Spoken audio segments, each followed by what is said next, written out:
Quantas vezes você não ouviu? Se ame mais, se coloque em primeiro lugar, cuide da sua autoestima para que ela seja bem elevada. Será que essas afirmações estão de acordo com as escrituras? Essa é a pergunta que nós vamos responder hoje aqui no Clube do Livro.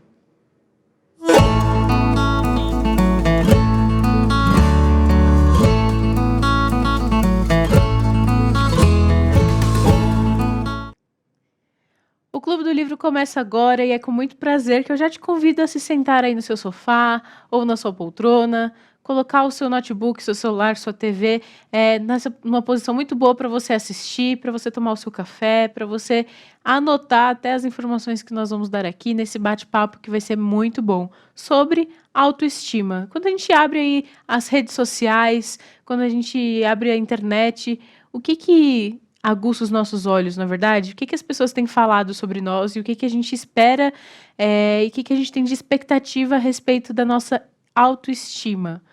Então, esse papo vai ser muito bom, eu tenho certeza que você vai ser edificado. Mas antes disso, eu quero te convidar a se inscrever no canal, ativar o sininho para você receber todas as nossas informações.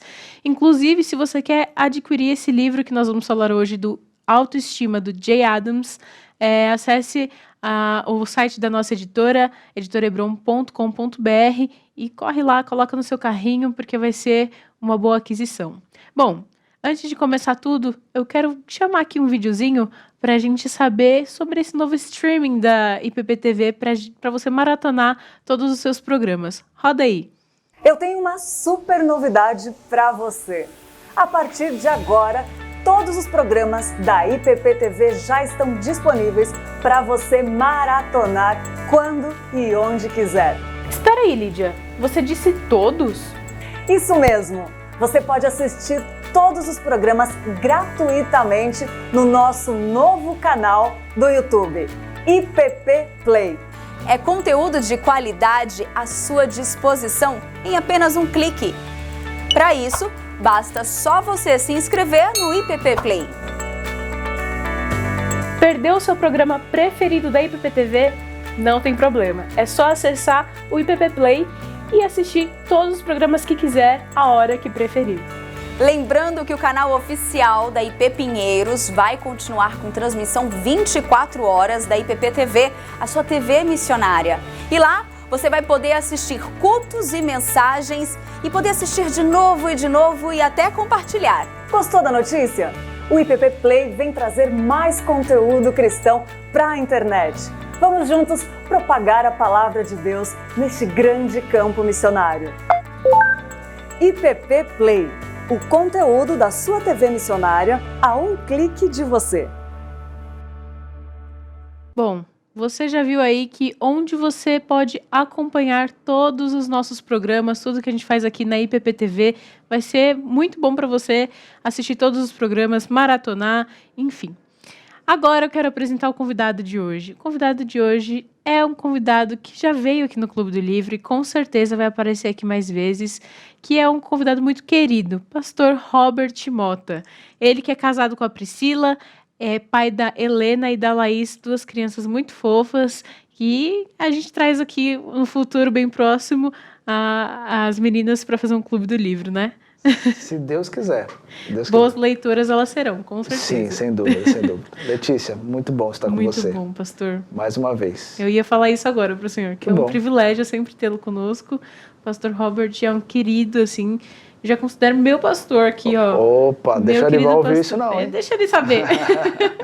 Mas é muito bom ter essa amizade, ter esses laços, porque com certeza é muito edificante pra gente. A Mocidade de Pinheiros sempre é muito edificada pela sua vida, através da sua vida. Então, que a gente siga aí junto. Amém. Que tenha muitos clubes do livro aí pela frente. Amém. Vamos junto. Vamos lá. Pastor, já quero começar com uma pergunta. Esse tema, eu acho que é fogo pra lenha aí, né? Tem bastante coisa pra falar. Uhum. O que é autoestima? E isso tem, de alguma forma, alguma base bíblica? Tem como relacionar esse tema com as escrituras? Uhum. Veja, o que Jay Adams vai fazer nesse livro, né, é algo muito fantástico. Jay Adams escreve isso na década de 80, né, por conta de um movimento que estava surgindo dentro da igreja. Nós vemos esse movimento novamente surgindo dentro das igrejas, né, pelo mundo coach, coisa e tal. Vamos falar mais disso depois. Mas veja, o que ele começa a mostrar no livro é justamente como é o movimento, e eu achei muito interessante porque ele traz como se fossem afirmativas para que nós possamos compreender o que é esse movimento, o que ele traz e as consequências dele. Depois que ele gasta aí 4 capítulos, quase 4 capítulos trabalhando essas questões, ele vai começar. Então, se de fato esse movimento é real, se nós temos que valorizar a ideia da autoestima, de olhar para si mesmo, para as suas emoções te darem o ânimo a mais, a força a mais que você tem que encontrar em você mesmo, então eu preciso mudar o meu conceito. Mas eu quero vê-lo dentro da Escritura. Então ele, inclusive, se coloca à disposição de mudar, caso a Escritura mostre que a autoestima é algo bíblico. E quando ele vai para a Escritura, ele já se depara com textos que só dão pauladas, né? Como o texto em Lucas que o evangelista vai dizer: aquele que quer seguir a Jesus, a si mesmo se negue, tome a sua cruz e siga. A autoestima tira essa ideia do negar, dessas palavras que vão te levar para baixo, e eleva a sua estima. Então, existe hoje o conceito da autoestima. Agora, se ele é bíblico, aí é o que a Jay Adams prova para nós que não é. Porque a Escritura vai mostrar para nós que nós temos que fazer morrer a nossa velha natureza. Nós temos que deixar de ser viver para nós mesmos, para viver diante do Senhor. Paulo vai dizer, né, já não sou eu mais quem vivo, mas agora é Cristo que vive em mim. Eu não vivo de acordo com a minha vontade, eu vivo de acordo com a vontade de Deus. Então, diante disso, a resposta é: para o mundo tem autoestima, mas para a Escritura, para o nosso Senhor, não tem autoestima. Eu acho que isso está muito ligado ao conceito de identidade que a gente carrega, né? Total. A nossa personalidade, a nossa identidade. Porque se a gente se estima demais, significa que a gente tem uma visão muito elevada de nós mesmos, né? Isso. E quando a gente parte do princípio das Escrituras, que a gente tem que ter uma visão equilibrada sobre nós mesmos, a gente não consegue ter, né? Ai, nossa, eu sou incrível. Né? Isso parte do pressuposto que Jesus é realmente o valor que você carrega. Sem dúvida, a Escritura mostra que o valor que agora temos não porque nós produzimos isso, mas é porque o Espírito Santo habita em nós.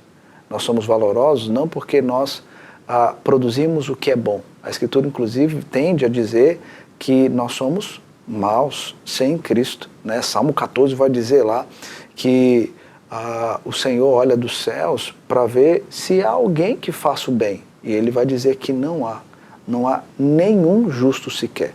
É a citação que Romanos 3 vai fazer desse salmo, para descrever que o homem em si mesmo ele não é bom. E a autoestima quer dizer: você é bom, você consegue, você pode, busca a força que há dentro de você. Não te desvalorize. Veja que a sua vida depende dessa emoção elevada. E a Escritura diz: a sua emoção parte de uma concepção correta a respeito daquele que habita em você e de como você vai viver para ele. Né? Então é totalmente diferente, né?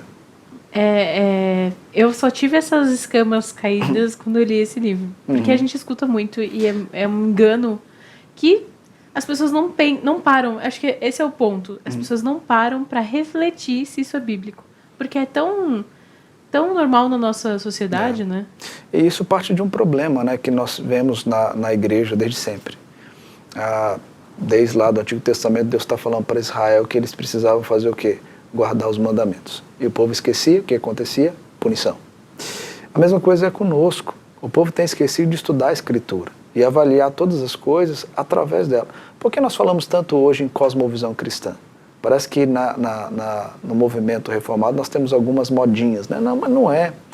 São necessidades que estão surgindo e pessoas que estão estudando e estão descrevendo esses aspectos. Então, falamos muito da cosmovisão cristã, por quê? Porque a gente precisa olhar de forma correta para tudo o que se tem trazido na ciência, né, na política, na economia, todos esses setores que faz parte da sociedade, e olhar cada um dos seus pressupostos de acordo com o que a Escritura diz. A Escritura tem resposta para todas essas coisas? Tem. Não detalhada, mas os princípios estão ali e nós podemos avaliar todos eles. E é a mesma coisa, a Escritura não fala da autoestima. Ela fala que, de fato, nós precisamos viver uma vida consagrada ao Senhor. E cada vez mais que a minha vida é consagrada ao Senhor, mais eu me sinto bem. Né? A Escritura vai dizer que, olha, a vida cristã é uma vida de altos e baixos, mas você pode se alegrar. Por que você pode se alegrar? Porque aquele que habita em você te dá força para você conseguir passar pela provação. É aquele que diz, não temas, porque eu sou contigo. Né? Então, a Escritura mostra a realidade do ser humano pós-queda. E mostra como o homem pode se alegrar no Senhor e viver essa vida corrompida, cheia de problemas, cheia de mazelas em nós, olhando para aquele que é o nosso contentamento. É o que Paulo vai dizer lá em Filipenses, né, que ele aprendeu a estar contente em toda e qualquer circunstância. E é interessante porque ele fala isso só depois que ele experimentou lutas, dificuldades. Você tem diversas listas que ele vai colocando em suas cartas para dizer, mesmo diante de tudo, eu posso me alegrar no Senhor. Né? E ele vai dizer, olha, veja se alguém que vai falar da autoestima vai ouvir bem e vai dizer que não, é correto pensar assim, quando Paulo diz que, para mim, o viver é Cristo e o morrer é lucro. De forma alguma, né? Então, é isso. Né? Eu acho que a gente precisa, como você disse, olhar para aquilo que o mundo está produzindo, mas ver se a Escritura, de fato, dá o aval para isso. Né? E na autoestima, de forma alguma. E esse é um papo muito bom, porque se a gente olha para as Escrituras com esse olhar, né, com o desejo de aprender sobre isso, a gente vê que os personagens que tiveram autoestima elevada foram, assim, destruídos. Se deram mal. Se deram muito mal. Nabucodonosor comeu grama, né? Sim. Pastou, literalmente. Sim. Porque a autoestima estava lá em cima, porque ficou, né? Saul, essas pessoas que, de alguma forma, tiveram a sua autoestima elevada, foram humilhadas pelo próprio Deus, né? É porque a autoestima faz você olhar para quem? Para Deus ou para si mesmo? Para si mesmo. Para si mesmo. E aí esse é o problema. Você olhando para si mesmo, buscando força dentro de você, você vai dar em nada. E a ideia é justamente o contrário, né? Nas Justamente. Escrituras. É você olhar para fora. É você olhar para o autor e consumador da sua fé e crer nele, né? É isso aí. Enquanto eu estou correndo, eu estou olhando para ele. O meu objetivo está claro. Eu preciso viver tudo que eu vier fazer, seja em palavra, seja em ação, fazer tudo para a glória de Deus. Quer comas, quer vai fazer tudo para a glória de Deus. Ou seja, nós vivemos agora uma vida diante daquele que nos comprou. E ele nos comprou com o seu precioso sangue, para quê? Para que a gente viva esse propósito, né, remidor. Então, isso já desconstrói todo esse conceito, né, da autoestima. Né? E hoje o mundo é isso, né? O problema do mundo é a baixa estima. Então nós temos que resolver isso elevando a estima da pessoa. Não, o problema do mundo é a falta de Cristo mesmo. Exato. Não, e a gente vê que é justamente por essa visão de que o problema é a baixa estima, a baixa autoestima, que que a gente está vendo uma geração de mimimi, de gente que se acha o alecrim dourado, de gente que acha que é o centro do universo. Quanto que a gente não sofre com o egoísmo das pessoas? Sem dúvida. E a autoestima, ela está ligado, né? A gente olha para o aconselhamento, a gente aprende isso, né? Quando você tem um problema, você precisa olhar para aquele problema, mas entender se ele é a raiz ou se ele é a consequência ou o fruto daquela raiz. E aí você vai vendo, a pessoa que trabalha autoestima, ela vai elevar o quê? Problemas como egoísmo, orgulho, né? Por quê? Porque ela tem que se autovalorizar independente do outro.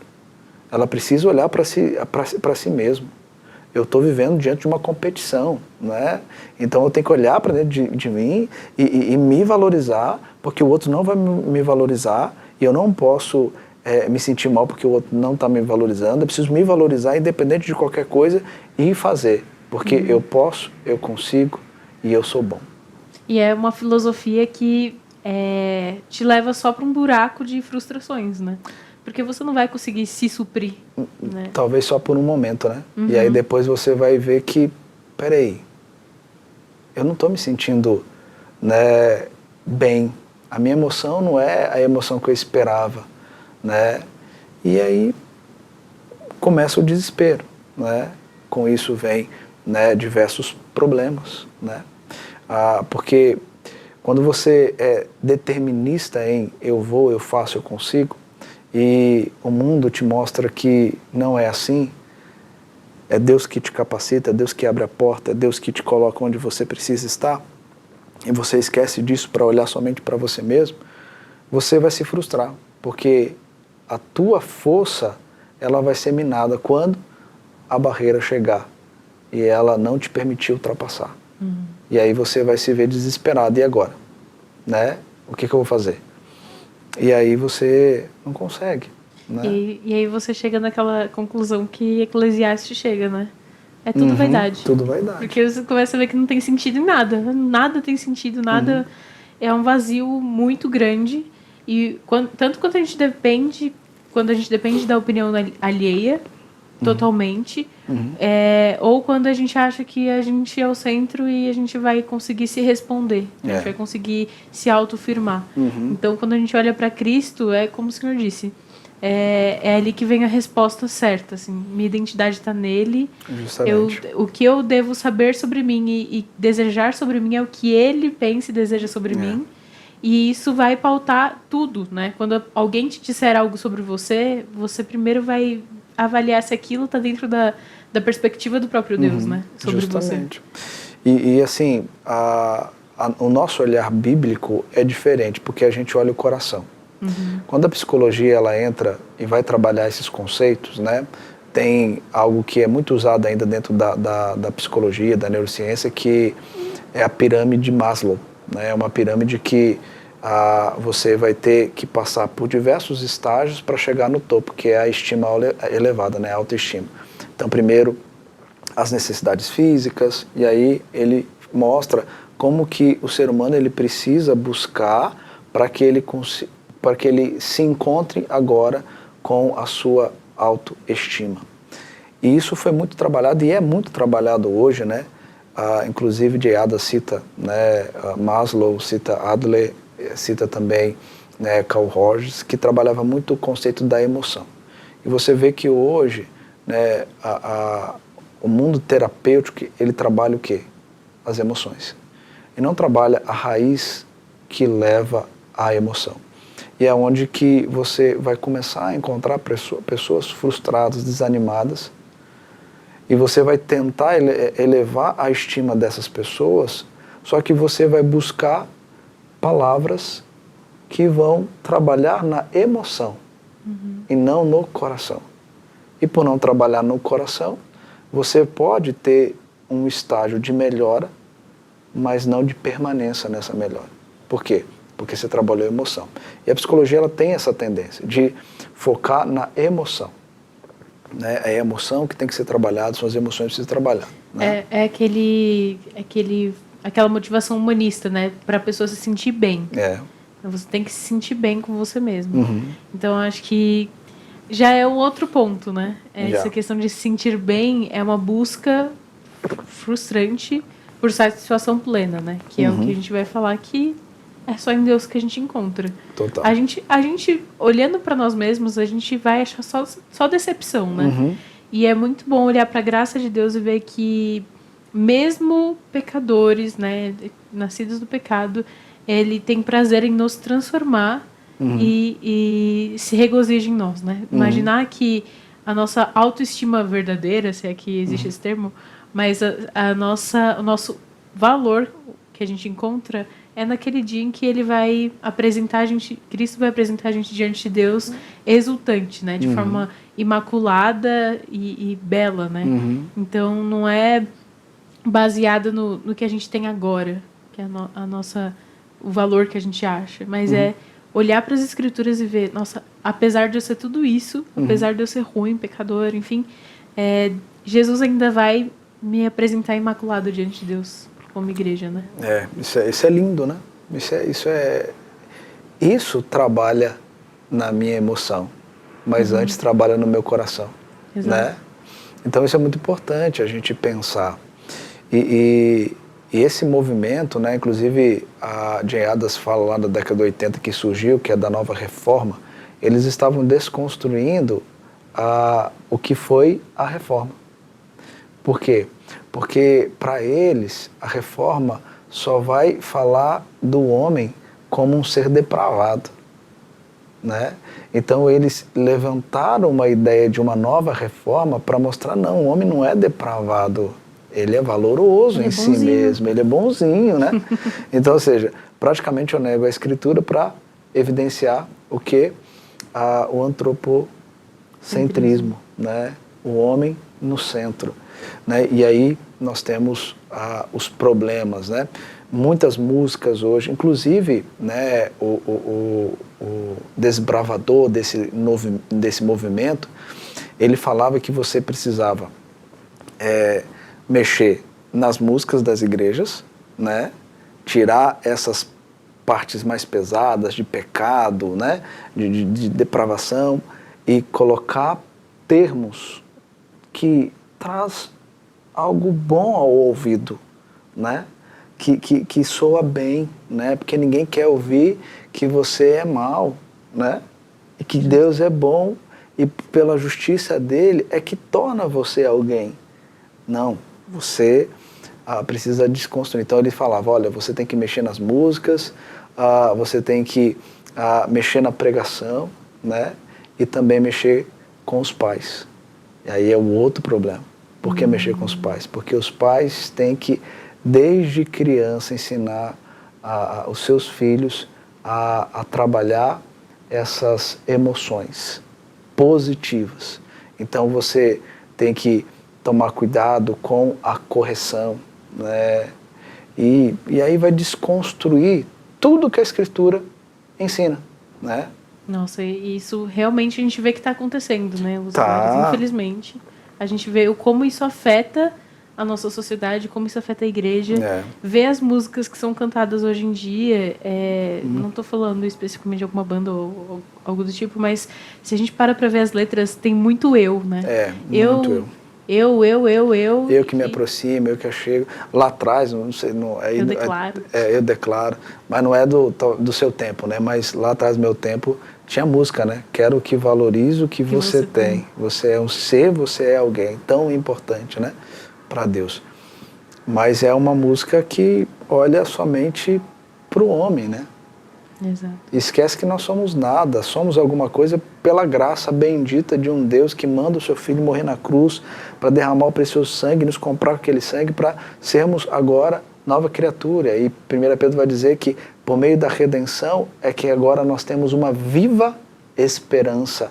Então a nossa esperança, que mexe com as nossas emoções e traz alegria e contentamento, é uma esperança não naquilo que eu sou, mas naquilo que agora eu tenho como convicção e certeza, é que eu faço parte do reino, eu sou filho, o Espírito Santo está em mim, ele testifica o meu espírito que eu sou filho de Deus e que agora eu posso caminhar com a convicção.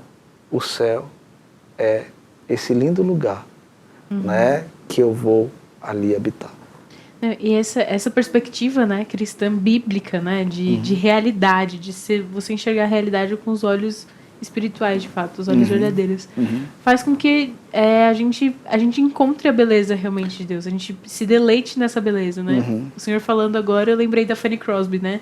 Que era cega, nasceu cega, e ainda assim, quando ela compôs muitos hinos, e todos eles magnificando a glória de Deus, todos eles sendo cristocêntricos.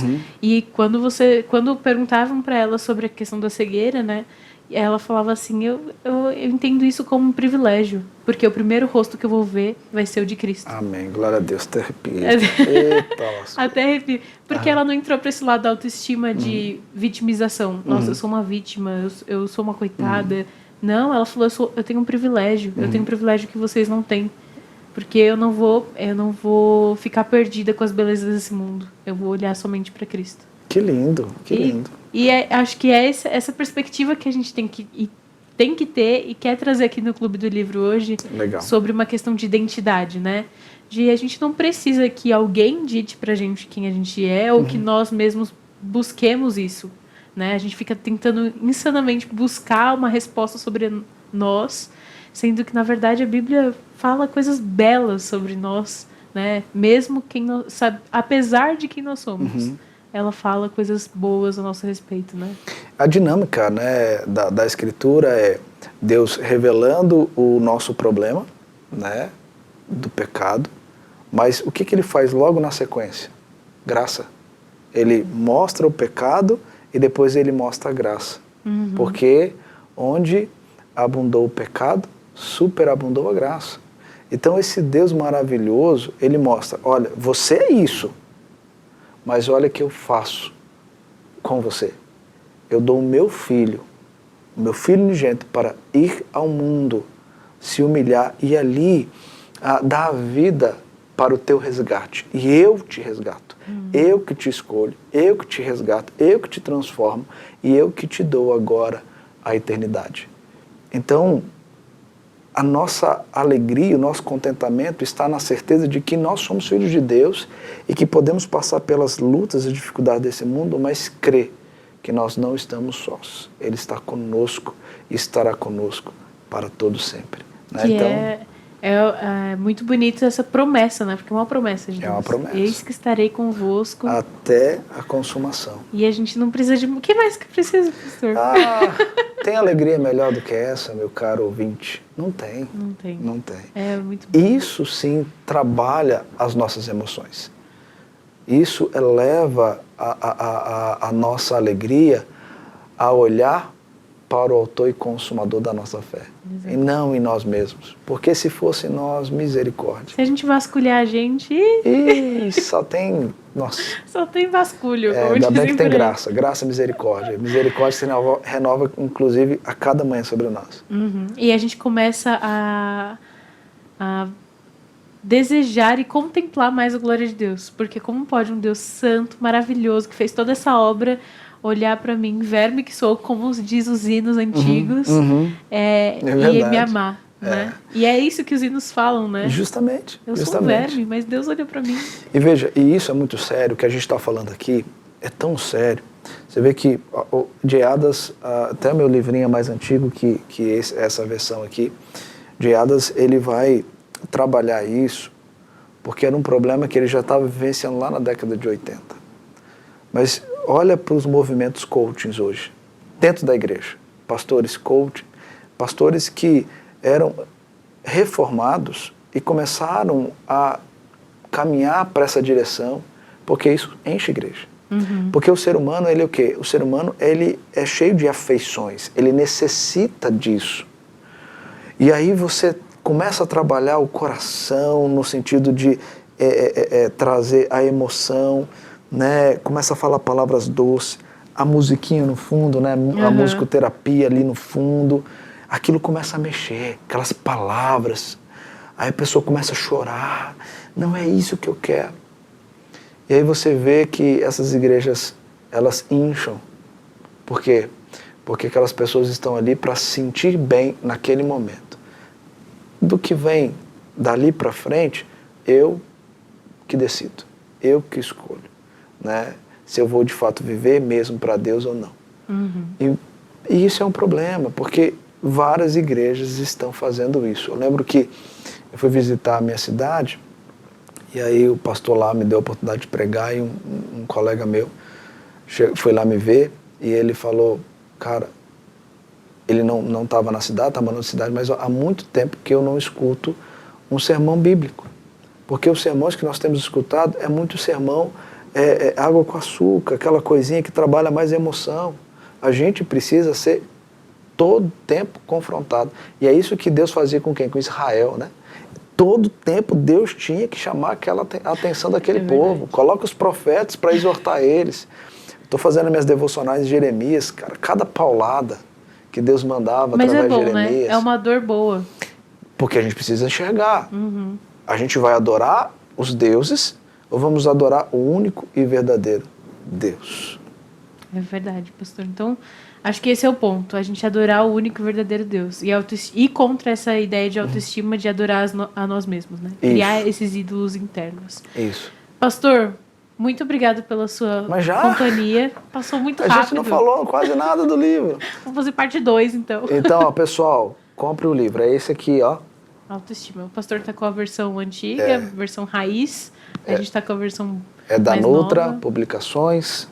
Compre e vocês vão se deleitar nessa escrita maravilhosa de J.I. Adams. Na verdade, tudo que tiver de J.I. Adams, compre, leia. Esse é o cara que nós chamamos do reformador do aconselhamento bíblico. Deixa eu terminar de falar, senão eu vou passar do tempo. Mas já ficou aí o merchan, já ficou o desafio para você. Compre tudo que tem do J.I. Adams, Conselheiro Capaz, Autoestima, tudo que tiver, que vai ser muito bom. Na Editora Hebron, que é a nossa editora missionária. Então a gente já faz aqui um merchan. Aproveita que o Clube do Livro está acabando, já entra no site, compra seu livro. A gente fica por aqui, mas Clube do Livro tem muito mais aí no seu site. Tchau, tchau.